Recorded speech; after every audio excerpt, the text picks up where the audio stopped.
什麼叫鐵桿有益？美國剛在委內瑞拉搞完小動作，轉頭就把屠刀對準古巴。特朗普放狠話，要讓古巴陷入零石油、零資金的絕境。國務卿盧比奧更是狂言，委內瑞拉只是開始，下一個必產古巴。結果話音未落，中國援助船隊就頂着壓力，星夜兼程，24小時內把3萬噸大米送抵古巴，用實際行動告訴美國，你的威脅在我們這兒不好使。大家好，歡迎來到星球熱點，國際大事從不缺席，輿論場中抽絲剝繭，聚焦獨家中國資訊，點讚、訂閱加小鈴鐺，帶你用不一樣的視角讀懂中國故事。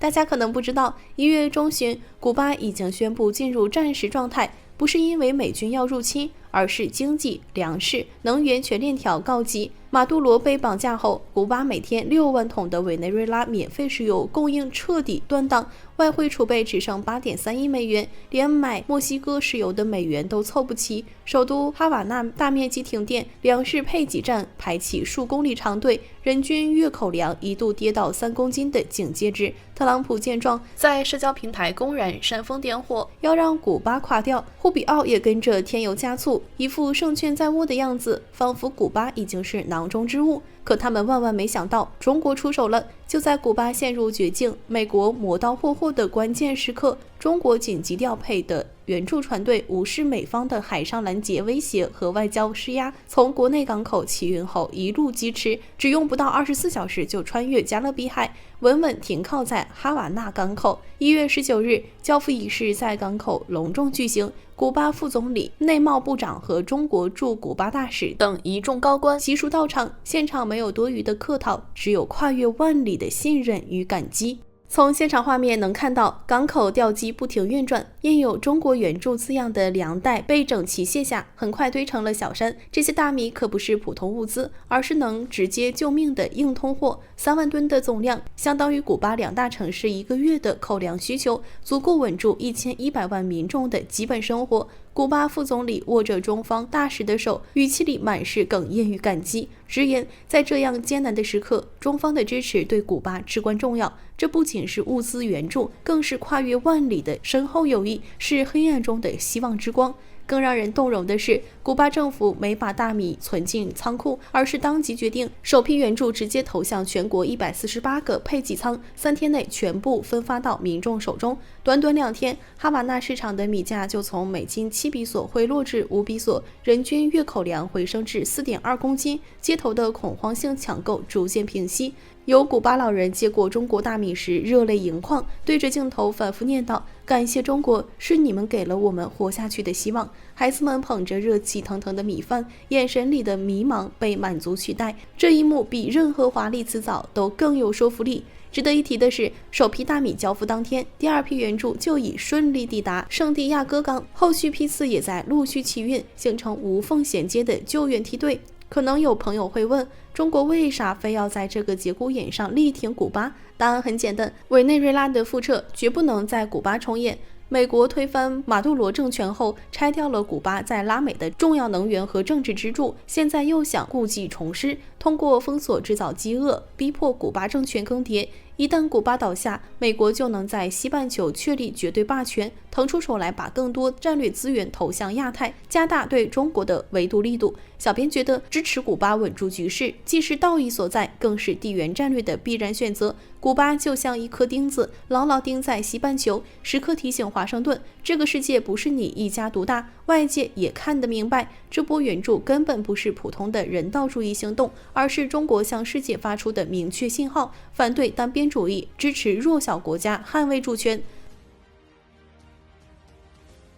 看到中國援助古巴，很多人都有個疑問：古巴的自然條件明明不差啊，中國人均耕地才1.36畝，古巴有3.89畝，差不多是咱們的3倍。而且地形以平原為主，土地肥沃，地處熱帶，本應是產糧大國。你看，越南、泰國、印尼這些熱帶國家，糧食根本吃不完，還能出口，怎麼古巴反而要靠援助過日子？這背後的困境比我們想象的更複雜。首當其衝的就是畸形的經濟結構。古巴國土面積小，沒有完整的工業體系，進口手機、汽車、服務、石油、天然氣等物資全靠蔗糖換外匯。為了擴大蔗糖出口，政府只能讓大量耕地放棄種植大米等糧食作物，轉而去種甘蔗。種甘蔗的耕地越多，種糧食的耕地就越少。久而久之，古巴就陷入了越種蔗糖越缺糧食的惡性循環，徹底淪為糧食進口國。其次是農業生產的內生動力不足，古巴絕大部分耕地掌握在國有農場手裡，按理說只要好好經營，養活全國人完全沒問題。可國營農場的弊端十分明顯，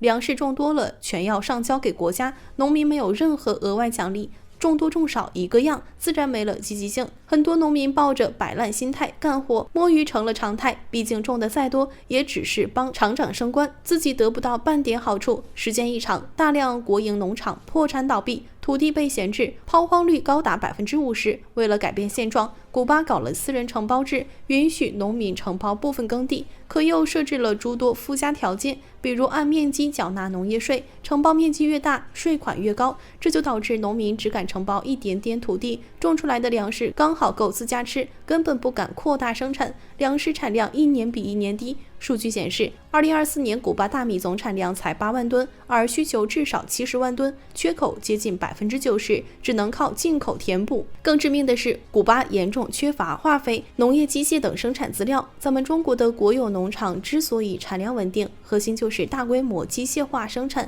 既提高效率，又能避免人為磨洋工。可古巴自己造不出農機，也沒有足夠的外匯購買。冷戰時期還有蘇聯援助，蘇聯解體後，古巴農業就一落千丈，連引以為傲的蔗糖產量都跌到了100年最低。說到蔗糖，還有個扎心的現實，古巴農民連蔗糖都不願意種了，因為蔗糖是創匯產品，政府為了最大化外匯收入，會降低從農民手裡收購，再高價出口。賺來的外匯用來購買工業設備，形成了古巴版的蔗糖剪刀差。這種模式讓農民利益受損，種蔗糖的積極性越來越低，產量從1989年的800萬噸巔峰暴跌到現在的35萬噸，降幅高達95%，外匯收入也跟着大幅縮水。在這樣的絕境下，能真心幫古巴的，除了俄羅斯，就只有中國。而這份情誼不是一時興起，而是跨越170多年的堅守。這份情誼的源頭要追溯到1847年6月3日，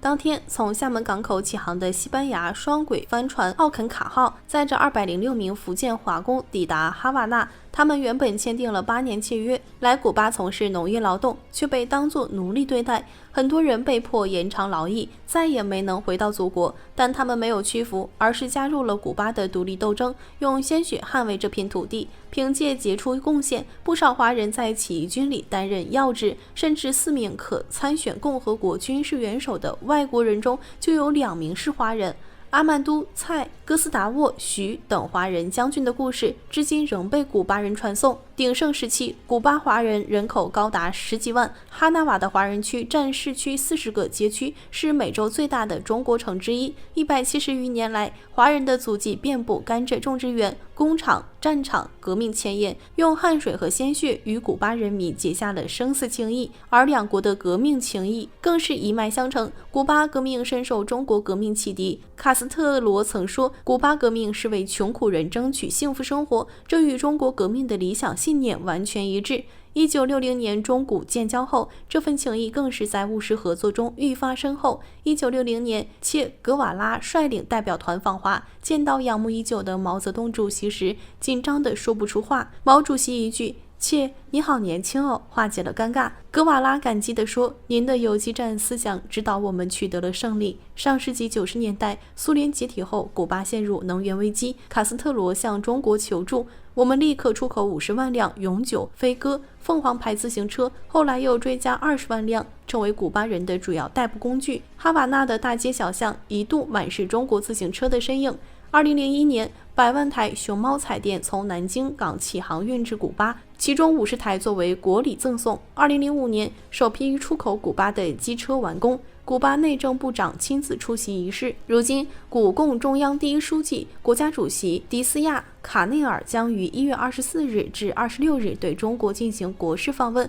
這是他首次以雙重身份訪華，也是疫情後兩國領導人首次面對面會晤，必將讓這份百年情誼再上新台階。從華工熱血灑古巴，到自行車、彩電、機車的溫暖陪伴，再到如今3萬噸大米的緊急支援，中古友誼早已超越普通的國家關係，成為命運與共的鐵桿情誼。希望古巴能早日擺脫困境，也期待中古兩國在更多領域深化合作，書寫更多鐵桿情誼的佳話。好了，今天的內容到這裡就結束了。如果你喜歡小編的影片，還請大家多多點讚轉發，讓更多的人一起見證中國進步。關注我的頻道，這樣既能回顧往期視頻，又不會錯過之後的精彩內容。那我們下期節目不見不散。